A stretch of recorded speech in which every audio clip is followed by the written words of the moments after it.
జనసేన నేతగా పోతిన మహేష్కి ఎంతో పేరుంది. ఆయన ఆ పార్టీ ద్వారానే వెలుగులోకి వచ్చారు. ఆయన ఫైర్ బ్రాండ్గా గుర్తింపు కూడా తెచ్చుకున్నారు. రాజధాని ప్రాంతంలో బలమైన బీసీ నేతగా పవన్ కళ్యాణ్ ఆయనను గుర్తించి 2019లో విజయవాడ పశ్చిమ నియోజకవర్గం నుంచి పోటీ చేసేందుకు అవకాశం ఇచ్చారు.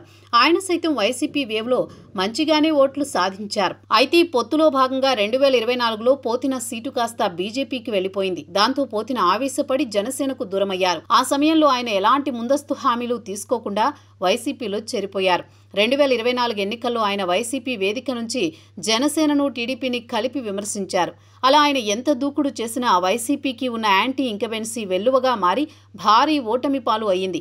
నిజానికి పోతిన 2024లో విజయవాడ పశ్చిమ సీటు మీద దృష్టితోనే వైసీపీలో చేరారు.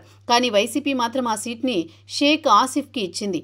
దాన్ని అక్కడ పెద్ద ఎత్తున ముస్లిం మైనార్టీలు ఉన్నారన్న కారణంతో 2019లో అక్కడి నుంచి గెలిచి మంత్రి కూడా ఆయన వెల్లంపల్లి శ్రీనివాస్ని తెచ్చి విజయవాడ సెంట్రల్ సీటుకి షిఫ్ట్ చేశారు.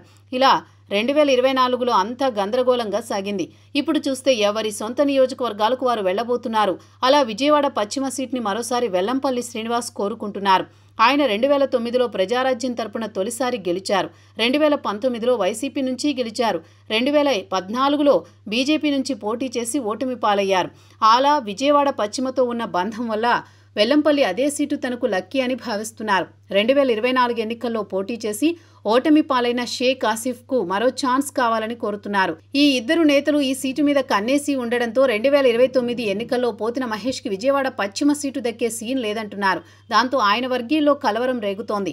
జనసేనలో కనుక పోతిన ఉండి ఉంటే ఈ పార్టీకి నామినేటెడ్ పదవైనా దక్కేదని, అంతేకాదు 2029 సీటు కూడా లభించేదని అంటున్నారు. మొత్తానికి చివరి నిమిషంలో ఆగ్రహం చెంది 10 ఏళ్ల జనసేన రాజకీయ ప్రస్థానాన్ని వదులుకున్న పోతినకు వైసీపీలో ఆశలు తీరేలా కనిపించడం లేదంటున్నారు.